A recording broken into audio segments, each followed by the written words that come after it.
Hello students, welcome to study चक्र।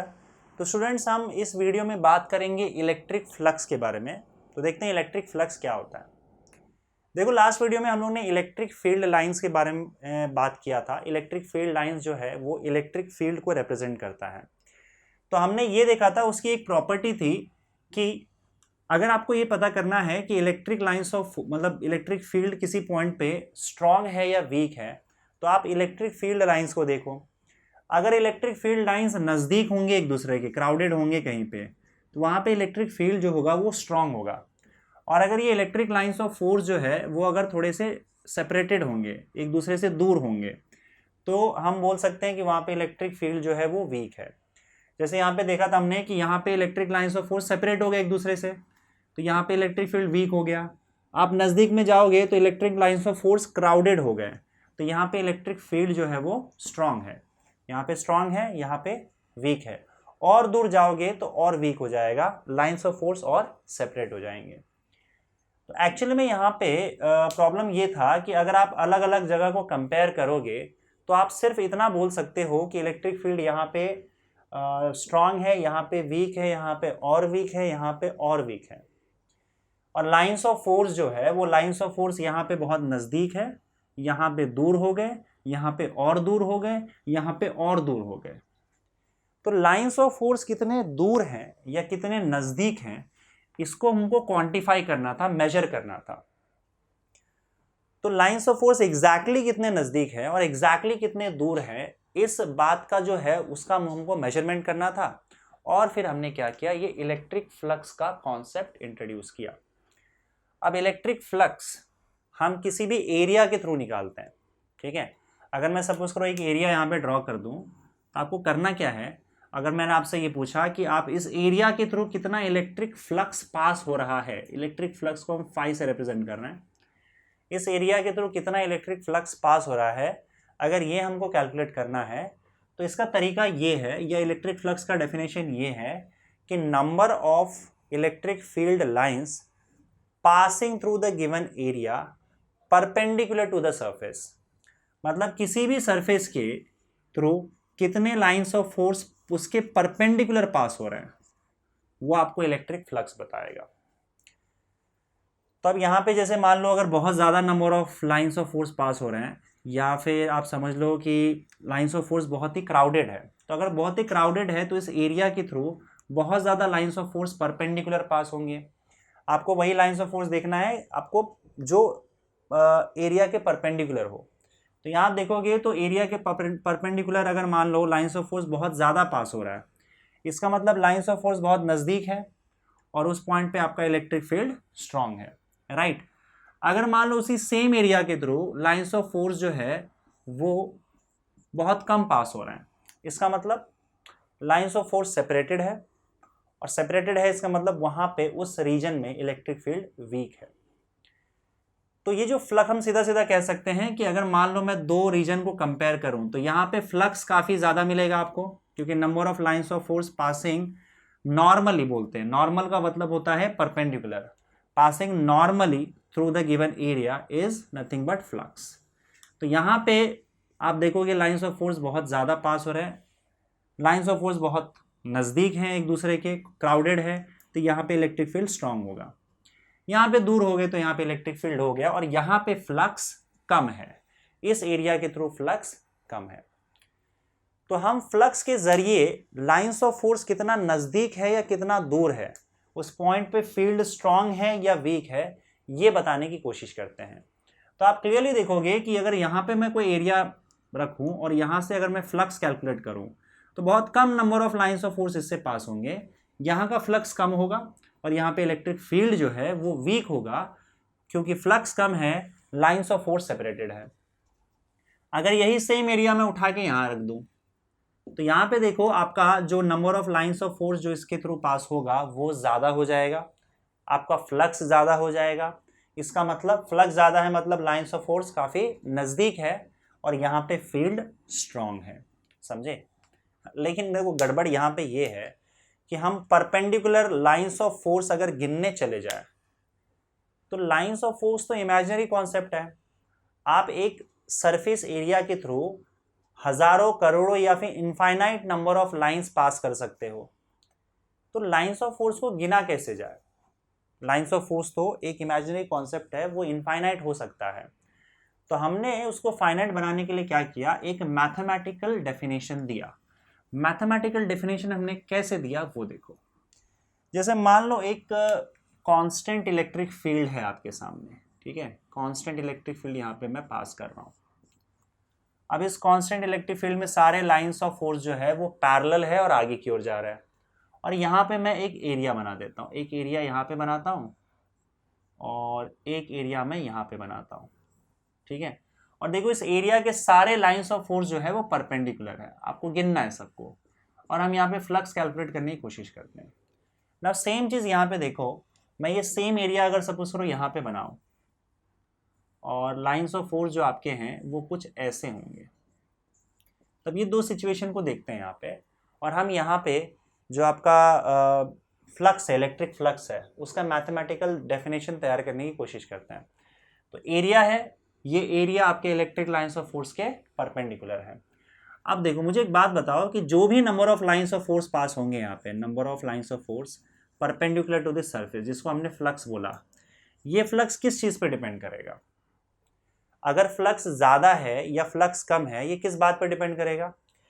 पहली बात तो ये इस बात पर डिपेंड करेगा कि इस पॉइंट पे इलेक्ट्रिक फील्ड कितना स्ट्रांग है। इससे जो भी फ्लक्स पास हो रहा है उसमें नंबर ऑफ लाइंस ज़्यादा है कि कम। देखो ये फ्लक्स आपको क्या बता रहा है बताओ, ये फ्लक्स आपको ये बता रहा है कि number of lines of force passing perpendicular to this surface. अब number of lines of force इस सरफेस से जो जा रहा है वो ज़्यादा होगा कि कम होगा, ये किस बात पर डिपेंड करेगा? ये इस बात पर डिपेंड करेगा कि इस पॉइंट पे इलेक्ट्रिक फील्ड कितना स्ट्रांग है। अगर मान लो लाइंस ऑफ फोर्स आपके ऐसे पास हो रहे हैं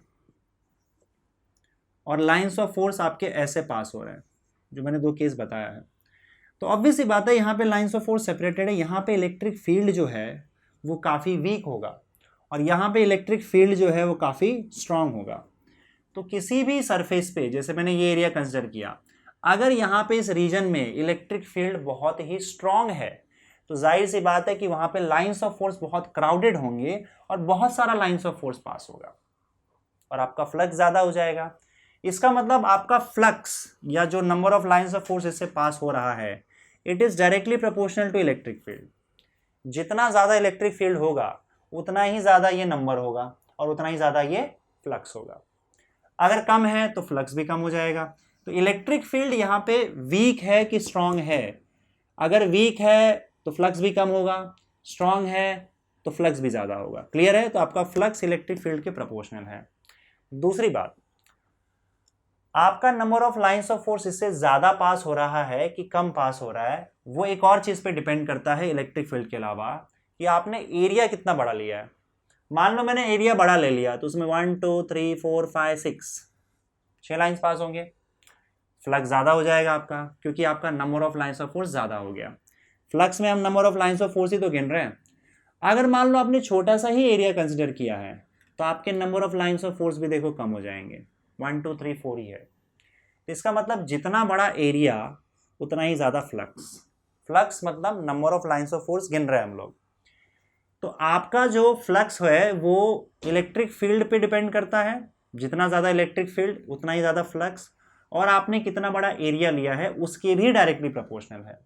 सो ये flux is directly proportional to electric field at that point and area, जो भी आपने एरिया ले रखा है।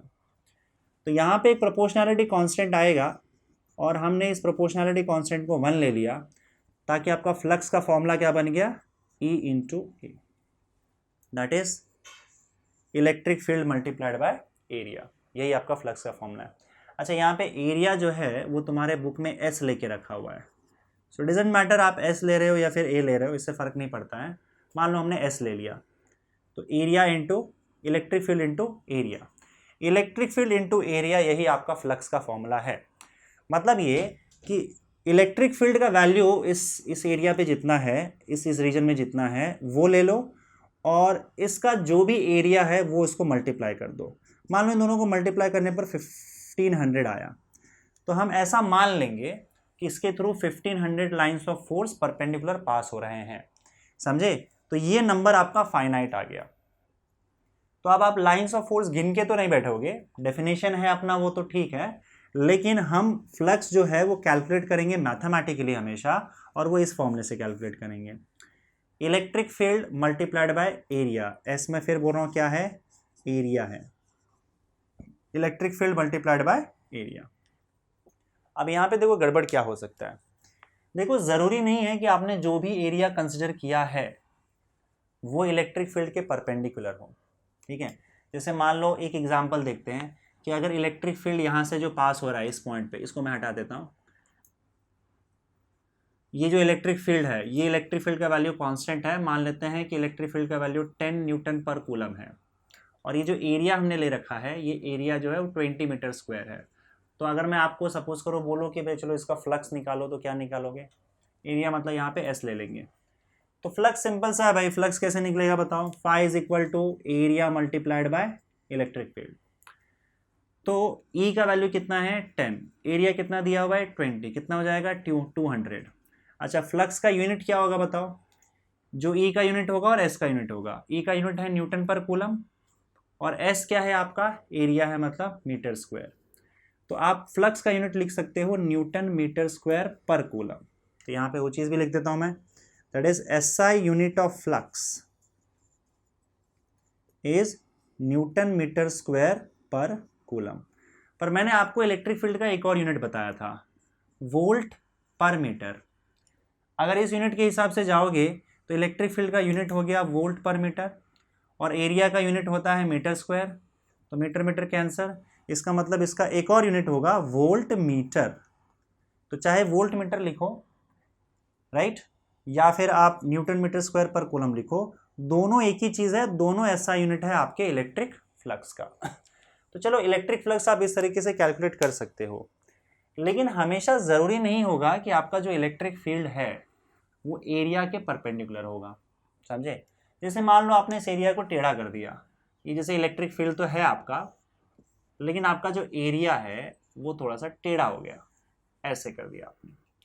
अब ऐसे केस में देखो होता है क्या है कि आपका लाइंस ऑफ फोर्स जो है वो इलेक्ट्रिक फील्ड लाइंस, वो एक्चुअली एरिया के परपेंडिकुलर नहीं जा रहा है, समझे। तो ऐसे केस में क्या करोगे बताओ, जब परपेंडिकुलर था तो ठीक है, लेकिन अगर मान लो आपका एरिया थोड़ा सा टेढ़ा हो गया है और फिर अब लाइंस ऑफ फोर्स पास हो रहा है, तो ऐसे केस में आपका जो लाइंस ऑफ फोर्स है वो एरिया के परपेंडिकुलर पास नहीं हो रहा है। तो इस केस में आप इलेक्ट्रिक फ्लक्स कैसे कैलकुलेट करोगे, तो देखो यहाँ पे तरीका क्या है। अब यहाँ पे इस केस में हम ये देख रहे थे कि आपका जो इलेक्ट्रिक फील्ड है, इस इलेक्ट्रिक फील्ड का डायरेक्शन आपके एरिया के परपेंडिकुलर है। ध्यान देना, इलेक्ट्रिक फील्ड का डायरेक्शन एरिया के परपेंडिकुलर है, तो जो भी इलेक्ट्रिक लाइंस ऑफ फोर्स हैं वो आपके एरिया के परपेंडिकुलर हैं। मान लो आपके इलेक्ट्रिक लाइंस ऑफ फोर्स कुछ ऐसे हैं, आपका एरिया मान लो ऐसा है और इलेक्ट्रिक लाइंस ऑफ फोर्स आपके ऐसे जा रहे हैं, तो इसका मतलब आपका इलेक्ट्रिक फील्ड का जो डायरेक्शन होगा वो भी ऐसे ही होगा। This is direction of electric field, right. Lines of force ऐसे सीधे जा रहे हैं और ये इलेक्ट्रिक फील्ड का डायरेक्शन है। तो अब हम क्या करेंगे, देखो हम एरिया वेक्टर का क्या करते हैं, हम इस एरिया को क्या करते हैं, एक वेक्टर क्वांटिटी बना देते हैं। क्योंकि जैसे ही एरिया का ओरिएंटेशन चेंज हुआ, एरिया अगर सीधा है तब फ्लक्स अलग होगा, एरिया जब टेढ़ा हो जाता है तब उसका फ्लक्स चेंज हो जाता है। तो हमने क्या किया, इस चीज़ से डील करने के लिए जो आपका एरिया है, हालांकि एरिया एक्चुअली में स्केलर क्वांटिटी होता है, पर हमने यहाँ पे उसको क्या कर दिया, एक वेक्टर क्वांटिटी बना दिया। जी हाँ, एरिया को हमने क्या कर दिया, एक वेक्टर क्वांटिटी बना दिया और उसका डायरेक्शन स्पेसिफाई कर दिया। एरिया का डायरेक्शन आपको उस एरिया के परपेंडिकुलर से देना है। जैसे मान लो ये एरिया है आपका, तो उसके परपेंडिकुलर डायरेक्शन में उसका परपेंडिकुलर जो भी होगा उसके परपेंडिकुलर को एक लाइन ड्रॉ करो और उसी डायरेक्शन में आपको उसका एरिया देना है। तो अगर आपका एरिया ऐसे है तो आपका परपेंडिकुलर इस डायरेक्शन में आएगा, तो इस एरिया वेक्टर का डायरेक्शन या तो बाहर की ओर आएगा ऐसे परपेंडिकुलर, या परपेंडिकुलर अंदर की ओर जाएगा, समझे। जैसे मान लो यहाँ पे बोर्ड है, अगर मान लो इस बोर्ड का एरिया वेक्टर मुझे बताना है किस डायरेक्शन में होगा, तो इस बोर्ड के परपेंडिकुलर या तो बाहर की ओर एरिया वेक्टर होगा या तो अंदर की ओर एरिया वेक्टर होगा। तो एरिया का डायरेक्शन देखो, एरिया हमने क्या किया, उसको एक वेक्टर बना दिया और एरिया को वेक्टर बना के हमने उसको क्या बोल दिया, एरिया वेक्टर। और उस एरिया वेक्टर को मैं एस से रिप्रेजेंट कर रहा हूँ। एस हमारा एरिया था, उसके ऊपर हमने वेक्टर लगा दिया, तो अब हमारे पास एरिया वेक्टर आ गया। अब क्योंकि तुमने एरिया को वेक्टर बना दिया है, तो उसका जो मैग्नीट्यूड है वो तो जो भी एरिया का वैल्यू होगा वो उसका मैग्नीट्यूड हो जाएगा। जैसे इस एरिया का वैल्यू हमने कितना लिया हुआ था, 20 मीटर स्क्वायर लिया हुआ था, तो वो उसका मैग्नीट्यूड हो गया। पर अब क्योंकि एरिया को हमने वेक्टर बना दिया है हमारी ज़रूरत के हिसाब से, तो अब उसका डायरेक्शन भी होगा। तो मैंने बताया कि एरिया का डायरेक्शन हमेशा उसके परपेंडिकुलर होता है। तो अगर मान लो आपके पास एरिया ऐसा है, तो इसके परपेंडिकुलर एक लाइन ड्रॉ कर दो और यही एरिया का डायरेक्शन होगा। So now this is your area vector. अब देखो कई बुक में इसको एरिया ए लिखेंगे, कई बुक में इसको एस लिखेंगे, उससे फर्क नहीं पड़ता है, ठीक है। इसको ए भी लिख सकते हैं। मतलब आपके समझने का मतलब ये है कि ये एक एरिया है और उसको हमने वेक्टर बना दिया है और उसका डायरेक्शन एरिया वेक्टर का हमेशा एरिया के परपेंडिकुलर होगा। समझे ये चीज, इतना क्लियर है। अब इस एरिया वेक्टर और इलेक्ट्रिक फील्ड के बीच में एंगल मान लेते हैं हम लोग थीटा। एंगल थीटा है, समझे। अब सुनो, यहां पे हम लोगों ने क्या किया था कि हमारा जो फ्लक्स कैलकुलेट करने का तरीका क्या है, electric field multiplied by area, right. लेकिन यहां पे कंडीशन क्या था कि आपका जो इलेक्ट्रिक फील्ड है वो इस एरिया के परपेंडिकुलर होना चाहिए। पर इस केस में नहीं है। इस केस में एरिया जो है वो बेसिकली थोड़ा सा स्लैंट है, टिल्टेड है, और ये आपका जो इलेक्ट्रिक फील्ड है वो एरिया के परपेंडिकुलर नहीं है, राइट। तो ऐसे केस में आपको क्या करना है, एरिया के परपेंडिकुलर एक एरिया वेक्टर बना देना, एरिया को एक वेक्टर क्वांटिटी बना देना यहाँ पे, और उस एरिया वेक्टर का जो डायरेक्शन है वो उस एरिया के परपेंडिकुलर होगा। अब सुनो, आपको क्या करना है, यहां पे इलेक्ट्रिक फील्ड जो था वो इलेक्ट्रिक फील्ड एरिया के परपेंडिकुलर है। तो यहां पे आप क्या करोगे, इस इलेक्ट्रिक फील्ड को दो कंपोनेंट में डिवाइड करो। उसका एक कंपोनेंट एरिया के परपेंडिकुलर होगा और एक उसके पैरेलल होगा।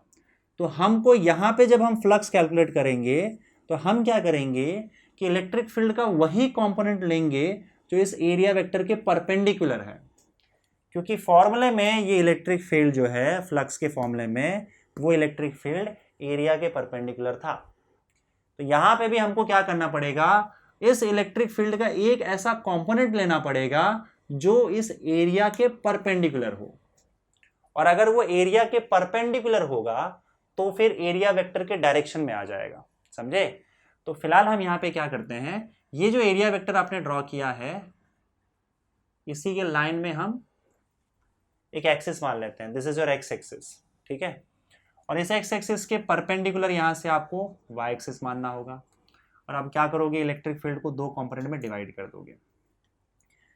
किसी भी वेक्टर को दो कंपोनेंट में कैसे डिवाइड करते हैं, उसके टिप पे जाओ, एक परपेंडिकुलर ड्रॉ करो एक्स एक्सिस पे, दूसरा परपेंडिकुलर ड्रॉ करो वाई एक्सिस पे, तो यहां से आपको एक वेक्टर मिल जाएगा। अब देखो, ये अगर मान लो कंपोनेंट थीटा के साथ है तो उसमें कॉस थीटा आ जाता है, और ये हो जाएगा आपका ई कॉस थीटा। और जहां पे आपका थीटा के साथ जो नहीं है, थीटा से अलग है, तो वहां पे आपका क्या आ जाता है, साइन थीटा, और ये हो जाएगा आपका ई साइन थीटा। अब हमने किया क्या, इसी इलेक्ट्रिक फील्ड को दो कंपोनेंट में डिवाइड कर दिया, एक एस के डायरेक्शन में, एरिया वेक्टर के डायरेक्शन में, जो कि एरिया के परपेंडिकुलर है, और दूसरा हमने क्या किया बताओ, एरिया के अलॉन्ग ही दूसरा ई साइन थीटा आ गया, समझे। अब देखो, इस ई साइन थीटा का कुछ काम नहीं है, क्योंकि ई साइन थीटा तो एरिया के अंदर ही आ गया ना। हमारे फ्लक्स के डेफिनेशन के हिसाब से आपको क्या करना है, electric field multiplied by area vector, sorry area. अब इलेक्ट्रिक फील्ड वो लेना है, यहाँ पे इलेक्ट्रिक फील्ड जो है वो एरिया के परपेंडिकुलर होना चाहिए, पर यहाँ तो इलेक्ट्रिक फील्ड नहीं था परपेंडिकुलर, तो हमने एक कंपोनेंट ले लिया उसका जो कि एरिया के परपेंडिकुलर आ गया, और वो कंपोनेंट क्या है, ई कॉस थीटा। हमने इसी ई को दो पार्ट में तोड़ दिया, ई कॉस थीटा और ई साइन थीटा। हम उसका वो टुकड़ा ले रहे हैं जो आपके एरिया के परपेंडिकुलर है और एरिया वेक्टर के डायरेक्शन में है, और वो कंपोनेंट क्या है, ई कॉस थीटा। तो बस आपको करना क्या है, इस ई के जगह पे ई कॉस थीटा लिख देना है, क्योंकि अब ई कॉस थीटा वो इलेक्ट्रिक फील्ड है जो एरिया के परपेंडिकुलर जा रहा है, बस, और मल्टीप्लाइड बाय एस तो लिख ही रहे हैं हम लोग। तो इससे क्या हो जाएगा बताओ, फाई का वैल्यू क्या हो जाएगा, E into S into cos theta, E into S into cos theta, right. अब यहां पे देखो, ये जब आपका इलेक्ट्रिक फील्ड एरिया के परपेंडिकुलर ना हो तब आपको ये फॉर्मूला यूज करना। ध्यान रहे कि ये जो थीटा है, थीटा इज एंगल बिटवीन, ये बड़े ध्यान से सुनना, angle between electric field E and area vector S। Area vector और इलेक्ट्रिक फील्ड के बीच का एंगल है थीटा, समझे। मतलब आपको पहले एरिया वेक्टर ड्रॉ करना होगा, और एरिया वेक्टर आप हमेशा क्या करोगे, एरिया के परपेंडिकुलर ड्रॉ करोगे। जैसे बोर्ड का एरिया वेक्टर जो है बाहर की ओर आएगा, ऊपर जो छत दिख रहा है छत का एरिया वेक्टर परपेंडिकुलर नीचे आएगा, नीचे जो फ्लोर दिख रहा है फ्लोर के परपेंडिकुलर, अगर फ्लोर मैंने एरिया ले लिया तो उसका जो एरिया वेक्टर है परपेंडिकुलर ऊपर जाएगा, तो एरिया के परपेंडिकुलर उसका एरिया वेक्टर होगा। उस एरिया वेक्टर और इलेक्ट्रिक फील्ड के बीच का एंगल थीटा है आपका। तो मतलब आपको किसी ने अगर ये कह दिया कि चलो एक एरिया है उसके परपेंडिकुलर इलेक्ट्रिक फील्ड है, तो एरिया के परपेंडिकुलर अगर इलेक्ट्रिक फील्ड है तो आप थीटा का वैल्यू 90 डिग्री मत लिख देना परपेंडिकुलर वर्ड सुन के। क्यों? देखो, अगर एरिया के परपेंडिकुलर इलेक्ट्रिक फील्ड है, ध्यान से सुनना, अगर एरिया के परपेंडिकुलर इलेक्ट्रिक फील्ड है तो इसका मतलब इलेक्ट्रिक फील्ड का ये डायरेक्शन हो गया। अब तुम पहले एरिया वेक्टर ड्रॉ करो। एरिया वेक्टर हमेशा एरिया के परपेंडिकुलर ड्रॉ किया जाता है, this is your area vector, और एरिया वेक्टर और इलेक्ट्रिक फील्ड के बीच का एंगल थीटा है। तो अगर आपका इलेक्ट्रिक फील्ड एरिया वेक्टर के परपेंडिकुलर, इलेक्ट्रिक फील्ड अगर आपके एरिया के परपेंडिकुलर है तो देखो आपका एरिया वेक्टर और इलेक्ट्रिक फील्ड दोनों सेम डायरेक्शन में आ जाएगा, और यहां पे आपका थीटा का वैल्यू 0 डिग्री हो जाएगा। तो ये परपेंडिकुलर वर्ड सुन के आपको यहां पे कंफ्यूजन क्रिएट नहीं करना है। अगर एरिया है और इलेक्ट्रिक फील्ड उसके परपेंडिकुलर जा रहा है तो एरिया के परपेंडिकुलर आप एरिया वेक्टर भी ड्रॉ करते हो ना, तो एरिया वेक्टर भी वहीं पे है उसी डायरेक्शन में और इलेक्ट्रिक फील्ड भी उसी डायरेक्शन में है। ऐसे केस में आपको इलेक्ट्रिक फील्ड और एरिया वेक्टर के बीच में एंगल 0 मिलेगा, समझे। तो इस तरीके से आपका जो है फ्लक्स का एक नया फॉर्मूला आ गया आपके पास, that is E into S into cos theta, समझे ना। इसको आप ऐसे भी लिख सकते हो, E डॉट एस, ये डॉट प्रोडक्ट है। तो डॉट प्रोडक्ट के बारे में आई होप आपको पता होगा, क्योंकि देखो अगर मान लो ए डॉट, दो वेक्टर के बीच का डॉट प्रोडक्ट लेते हैं तो उसका मैग्नीट्यूड आता है A into B into cos theta, where theta is the angle between A and B. तो यहाँ पे देखो आपके पास दो वेक्टर्स है, इलेक्ट्रिक फील्ड एक वेक्टर है, एस क्या है, एरिया वेक्टर आपने वेक्टर बना रखा है, और उन दोनों के बीच का एंगल थीटा है। तो वैसे ही हम क्या लिख सकते हैं यहाँ पे, phi is equal to E dot S. E dot S का मतलब ही क्या होता है, E into S into cos theta, दोनों सेम चीज है, इसको बस डॉट प्रोडक्ट के टर्म्स में हम ऐसे लिख सकते हैं। तो भाई ये तो हो गया आपका फ्लक्स, कि फ्लक्स हम मैथमेटिकली कैसे कैलकुलेट कर सकते हैं। अब एक आध एग्जाम्पल देख लेते हैं, यहाँ पे मैं आपको अलग अलग एग्जाम्पल दे रहा हूँ अलग अलग एंगल पे, तो और चीज़ें क्लियर होंगी। और उसके बाद फिर मैं इसका एक और फॉर्मूला बताऊंगा, जहाँ पे सरफेस अगर फ्लैट ना हो और कर्व्ड सरफेस हो तब क्या किया जा सकता है, तब उसके लिए थोड़ा सा एक अलग फॉर्मूला बन जाता है। चलो देखिए, मान लो आपके पास ये एरिया वेक्टर है और इसके परपेंडिकुलर मान लो इलेक्ट्रिक फील्ड जा रहा है, इलेक्ट्रिक लाइंस ऑफ फोर्स इसके परपेंडिकुलर जा रहा है, एरिया के परपेंडिकुलर जा रहा है, ठीक है। और इलेक्ट्रिक फील्ड का वैल्यू जो है वो 40 न्यूटन पर कूलम है, और ये जो एरिया है वो एरिया कितना है, एरिया एस ले लेते हैं, वो 20 मीटर स्क्वायर है। तो बताइए इसके थ्रू कितना फ्लक्स पास हो रहा है, इलेक्ट्रिक फ्लक्स। इलेक्ट्रिक फ्लक्स का फॉर्मूला क्या हो जाएगा बताओ, ई डॉट एस और ई into S into cos theta. Now theta के लिए आपको इलेक्ट्रिक फील्ड और एरिया वेक्टर के बीच में एंगल देखना है। तो आपका इलेक्ट्रिक फील्ड तो मैंने ड्रॉ कर दिया है। नाउ एरिया वेक्टर जो होगा वो एरिया के परपेंडिकुलर होगा। This is your area vector S and this is your electric field. दोनों सेम डायरेक्शन में है। थीटा का वैल्यू हो जाएगा 0, कॉस थीटा हो जाएगा 1, तो आपका फाई का वैल्यू हो जाएगा E इंटू एस। कॉस 0 1 होता है, याद रखना। थीटा का वैल्यू 0 हुआ तो कॉस थीटा 1 हो जाएगा। इलेक्ट्रिक फील्ड का वैल्यू क्या है 40, एस का वैल्यू क्या है 20, एरिया का कितना हो जाएगा 800 Newton metre square per coulomb या फिर आप इसको 800 वोल्ट मीटर भी लिख सकते हो। दोनों यूनिट आपका फ्लक्स का है। समझ गए कैसे कैलकुलेट करते हैं। चलो मान लो आपका जो ये इलेक्ट्रिक लाइंस ऑफ फोर्स है, ये इस डायरेक्शन में जा रहा है और आपका जो एरिया है वो इस तरह से स्लैंट पार्ट है और ये आपका एरिया वेक्टर है। तो ये एरिया वेक्टर है और ये आपका इलेक्ट्रिक फील्ड है। इसके बीच में एंगल थीटा है। मान लेते हैं थीटा का वैल्यू 60 डिग्री है। तो आप बताइए इसके थ्रू फ्लक्स कितना जा रहा है। फ्लक्स कैसे कैलकुलेट करोगे, A into S into cos theta. Electric field का वैल्यू मान लेते हैं सेम है, यहाँ पे 40 है और 20 है, इधर भी 40 और 20 है। तो 40 इंटू 20 इंटू कॉस, अब इनके बीच का जो एंगल दिया हुआ है वो 60 डिग्री दिया हुआ है। तो आप लोगों को पता है कि 60 डिग्री कॉस 60 डिग्री 1/2 होता है। तो ये कितना हो जाएगा बताओ 400 Newton metre square per coulomb. Again flux आ गया। ठीक है, और एक एग्जांपल देखते हैं यहाँ पे। अगर सपोज करो, जस्ट अ सेकेंड ना, अगर सपोज करो आपका जो इलेक्ट्रिक लाइंस ऑफ फोर्स है वो ऐसे जा रहा है, ओके, और आपका एरिया जो है वो कुछ ऐसे है, और ये जो एरिया का लाइन है ये, और ये आपका जो एंगल है, ये एंगल आपका मान लो 60 डिग्री बन रहा है या 30 डिग्री बन रहा है। ये लाइन देख रहे हो ना, ये 30 डिग्री बन रहा है।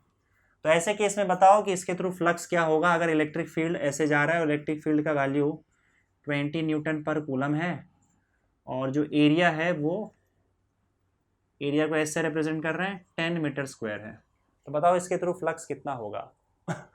अब फ्लक्स कैलकुलेट करने के लिए मैं फिर बोल रहा हूं कि आपको पहले एंगल देखना होगा और एंगल आपको एरिया वेक्टर और इलेक्ट्रिक फील्ड के बीच में देखना होगा। अब अगर ये यहाँ पे आपका ये एरिया ऐसे है तो इसके परपेंडिकुलर आपका एरिया वेक्टर ऐसे जाएगा। आपका इलेक्ट्रिक फील्ड ऐसे जा रहा है, राइट, और ये आपका एरिया के अंदर लाइन है। तो एरिया के अंदर अगर ये लाइन है और ये आपका इलेक्ट्रिक फील्ड ऐसे जा रहा है, इसका मतलब ये टोटल एंगल जो है वो 90 डिग्री हो जाएगा। ये लाइन और एरिया वेक्टर, क्योंकि ये लाइन एरिया में ही है और एरिया वेक्टर उसके परपेंडिकुलर होता है, तो ये टोटल एंगल आपका 90 डिग्री हो जाएगा। 90 में से अगर ये 30 डिग्री है, इसका मतलब आपका ये एंगल जो होगा, ये एंगल थीटा, वो 60 डिग्री हो जाएगा। क्योंकि आपको थीटा किसके बीच में देखना है, इलेक्ट्रिक फील्ड और एरिया वेक्टर के बीच में। तो अगर मैंने आपको एंगल ये दिया हुआ था तो ये 30 डिग्री यूज नहीं करना है, क्योंकि इलेक्ट्रिक फील्ड और एरिया वेक्टर के बीच में एंगल कितना बन रहा है 60 डिग्री। तो इस केस में आपका थीटा जो है वो 60 डिग्री है।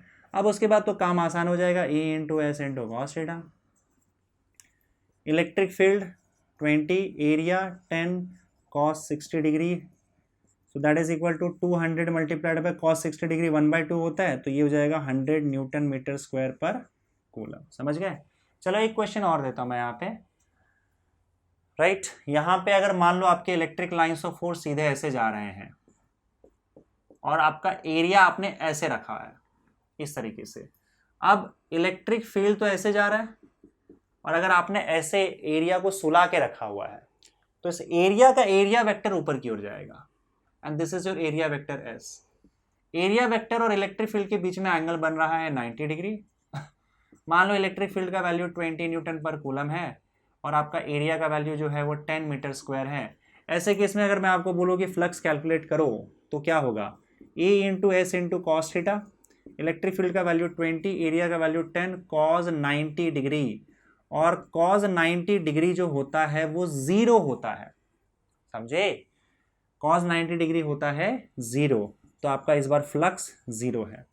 और जाहिर सी बात फ्लक्स 0 होगा क्योंकि कोई भी लाइंस ऑफ फोर्स जो है अब एरिया के परपेंडिकुलर पास नहीं होगा। क्यों?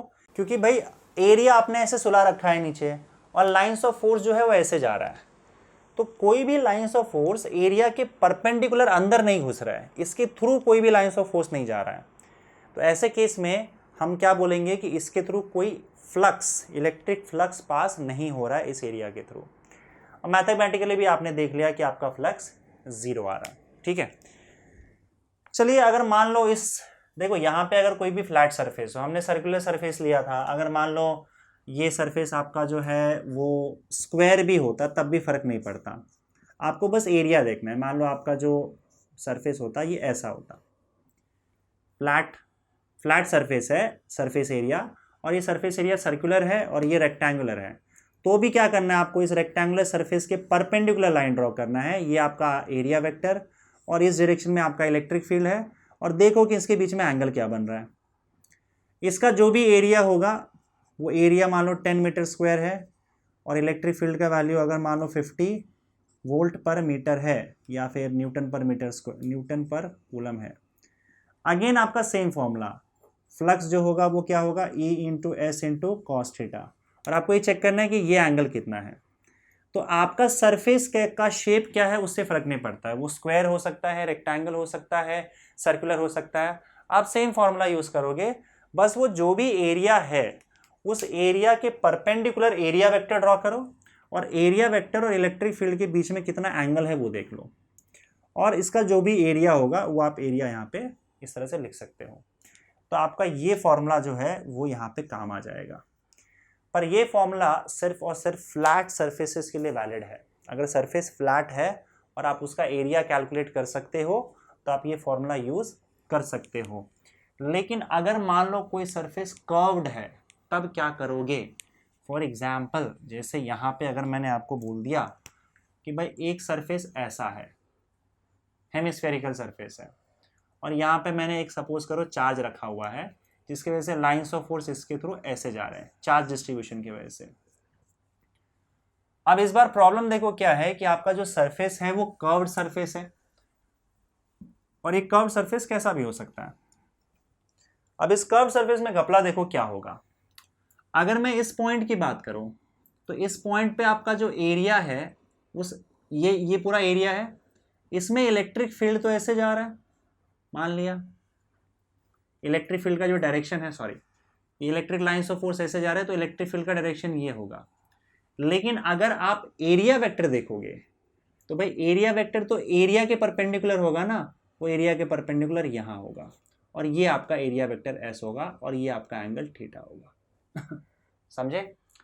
अच्छा यहाँ पे देखते हैं इस पॉइंट पे ना, इसी सरफेस पे अगर इस पॉइंट पे आ जाओगे तो भाई इसका इलेक्ट्रिक फील्ड यहाँ जा रहा है और इसका एरिया वेक्टर भी इसके परपेंडिकुलर यहीं जा रहा है। इस केस में आपका थीटा का वैल्यू 0 डिग्री हो जाएगा। यहां पे इलेक्ट्रिक फील्ड ऐसे जा रहा है और आपका एरिया वेक्टर ऊपर की ओर जाएगा, तो यहां पे एंगल कुछ और हो जाएगा। इसका मतलब ये कि यहां पे थीटा का वैल्यू जो है वो अलग अलग जगह पे अलग अलग है। अभी तक ऐसा नहीं हो रहा था क्योंकि अगर मान लो एक फ्लैट सर्कुलर सरफेस है और लाइंस ऑफ फोर्स ऐसे पास हो रहे हैं हर जगह पे, तो इसमें देखो दिक्कत इसलिए नहीं आ रही थी क्योंकि इलेक्ट्रिक फील्ड मान लो ऐसे है और एरिया वेक्टर बॉल यहाँ पे क्या होगा, इस सरफेस के परपेंडिकुलर ही होगा ना, तो एरिया वेक्टर ये है। अब इस पॉइंट पे भी इलेक्ट्रिक फील्ड यहाँ जा रहा है और एरिया वेक्टर यहाँ, इस पॉइंट पे इलेक्ट्रिक फील्ड ऐसे जा रहा है और एरिया वेक्टर तो भाई सीधे ही बाहर आएगा ना, क्योंकि पूरा सरफेस ही जो है वो पूरा फ्लैट है, तो मैं कहीं भी परपेंडिकुलर ड्रॉ करूंगा तो ऐसे ही बाहर जाएगा। समझ रहे हो। तो ये एंगल और ये एंगल देखो, ये लाइन सारे पैरेलल है और तुम इसको ट्रांसवर्सल मान सकते हो, तो ये सारे के सारे एंगल सेम हो जाएंगे। समझे, करस्पॉन्डिंग एंगल्स है। तो सरफेस अगर फ्लैट होता है तो आपका यहाँ पे ये इशू नहीं आएगा, थीटा आपको अलग अलग जगह पे अलग अलग नहीं मिलेगा बल्कि हर जगह पे सेम मिलेगा। यहाँ पे वैसा नहीं होगा। और एक और चीज हो सकता है, अगर मान लो इलेक्ट्रिक फील्ड ही कांस्टेंट ना हो, इलेक्ट्रिक फील्ड भी कहीं यहाँ से जा रहा है, कहीं यहाँ से जा रहा है, कहीं यहाँ से लाइन जा रहा है, तो जाहिर सी बात है कि अलग अलग एरिया के लिए, अलग अलग छोटे छोटे एरिया के लिए आपका फ्लक्स भी जो है वो अलग अलग होगा। तो ऐसे केस में क्या किया जाए, तो हम क्या करते हैं, ऐसे केस में हम क्या कर सकते हैं बताओ। छोटे छोटे पार्ट का आप क्या करोगे, अलग से पूरा फ्लक्स निकाल लो और सारे फ्लक्स को ऐड कर दो। तो जब सारे फ्लक्स को आप ऐड कर दोगे तो इस पूरे सरफेस का फ्लक्स आपको मिल जाएगा, समझे। अब यहाँ पे देखो एक तरीका है जिसको बोला जाता है इंटीग्रेशन। अगर मान लो सरफेस कुछ ऐसा है और आप बहुत ही छोटे छोटे पार्ट्स ले रहे हो, यहाँ पे इतने छोटे छोटे पार्ट्स ले रहे हो कि लगभग आपका जो छोटा छोटा पार्ट है वो इनफाइनाइट हो जाए, तो आपके पास इनफाइनाइट नंबर ऑफ फ्लक्स आएगा हर जगह के लिए। तो जब आप इनफाइनाइट नंबर ऑफ फ्लक्स को ऐड करोगे तो हम उसी केस को बोलते हैं, उसी प्रोसेस को बोला जाता है इंटीग्रेशन, समझे। तो इंटीग्रेशन का मतलब ही सिंपल है कि आप छोटे छोटे पार्ट पे फ्लक्स कैलकुलेट करो और उसके बाद फिर पूरे सरफेस का जो भी फ्लक्स होगा उसको ऐड कर दो। तो आपने छोटे छोटे सारे फ्लक्स निकाल लिए। वो हम इसीलिए कर रहे हैं क्योंकि हर जगह पे फ्लक्स अलग अलग आ रहा है, इसके पहले ऐसा नहीं हो रहा था। तो हम छोटे छोटे पार्ट का हम क्या करेंगे, फ्लक्स निकालेंगे और सबको ऐड कर देंगे।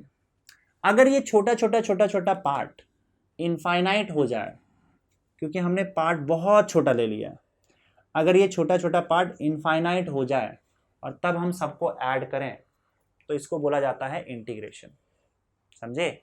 और इंटीग्रेशन बेसिकली आपको इनफाइनाइट नंबर ऑफ पार्ट्स वैसे नहीं करने हैं, उसका एक तरीका होता है इंटीग्रेशन का।